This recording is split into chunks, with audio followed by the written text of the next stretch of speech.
2027 നടക്കാൻ പോകുന്ന UP തെരഞ്ഞെടുപ്പിനായുള്ള രാഷ്ട്രീയ നീക്കങ്ങൾ ഇതിനോടകം ചൂടുപിടിക്കുകയാണ്. സമാജ്വാദി പാർട്ടിയും കോൺഗ്രസും തമ്മിലുള്ള സീറ്റ് വിഭജന ചർച്ചകൾ ആരംഭിച്ചതായാണ് റിപ്പോർട്ടുകൾ. സഖ്യം കൂടുതൽ ശക്തിപ്പെടുത്തുക എന്ന ലക്ഷ്യത്തോടെ കോൺഗ്രസിന് അനുവദിക്കാവുന്ന മണ്ഡലങ്ങളെക്കുറിച്ച് SP അധ്യക്ഷൻ അഖിലേഷ് യാദവ് പാർട്ടി നേതാക്കളിൽ നിന്നും ജനപ്രതിനിധികളിൽ നിന്നും വിവരങ്ങൾ ശേഖരിക്കുന്നുവെന്നാണ് സൂചന. 2024 ലോക്സഭാ തെരഞ്ഞെടുപ്പിൽ SP കോൺഗ്രസ് സഖ്യം മികച്ച പ്രകടനം കാഴ്ചവെച്ചിരുന്നു. അതേ വിജയ ഫോർമുല 2027 നിയമസഭാ തെരഞ്ഞെടുപ്പിലും ആവർത്തിക്കാനാണ് ഇരു കക്ഷികളുടെയും ശ്രമമെന്നാണ് രാഷ്ട്രീയ നിരീക്ഷകർ വിലയിരുത്തുന്നത്. എന്നാൽ സീറ്റ് വിഭജനം എളുപ്പമാകില്ല. കൂടുതൽ സീറ്റുകൾ ആവശ്യപ്പെടുന്ന കോൺഗ്രസിൻ്റെയും പ്രധാന ശക്തികേന്ദ്രങ്ങൾ കൈവിടാൻ തയ്യാറാകാത്ത SP-യുടെയും നിലപാടുകൾ ചർച്ചകളെ നിർണായകമാക്കും.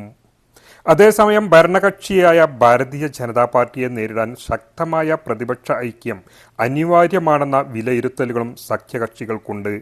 2027 തെരഞ്ഞെടുപ്പിൽ SP കോൺഗ്രസ് സഖ്യം ഏത് ഫോർമുലയിൽ മുന്നോട്ട് പോകും, സീറ്റ് വിഭജനം എങ്ങനെ രൂപപ്പെടും എന്നതിലേക്കാണ് ഇപ്പോൾ രാജ്യത്തിൻ്റെ രാഷ്ട്രീയ ശ്രദ്ധ കേന്ദ്രീകരിക്കുന്നത്.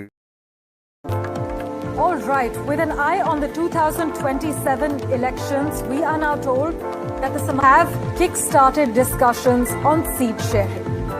In view of the 2027 Uttar Pradesh Assembly elections, the Samajwadi Party and the Congress have intensified seat sharing preparations and Chief of the Samajwadi Party, Akhilesh Yadav, has sought suggestions from party leaders, also from MPs and MLAs, on which seats could be allocated to the Congress in their districts.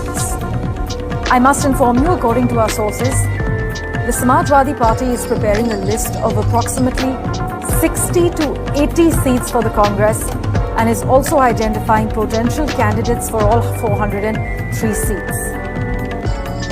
Our sources are indicating that the Congress may demand approximately 120 seats as far as initial negotiations are concerned. But the top leadership of both parties, we can disclose, are in favor of an alliance. But at the same time, many grassroots leaders are uneasy due to the fear of losing seats.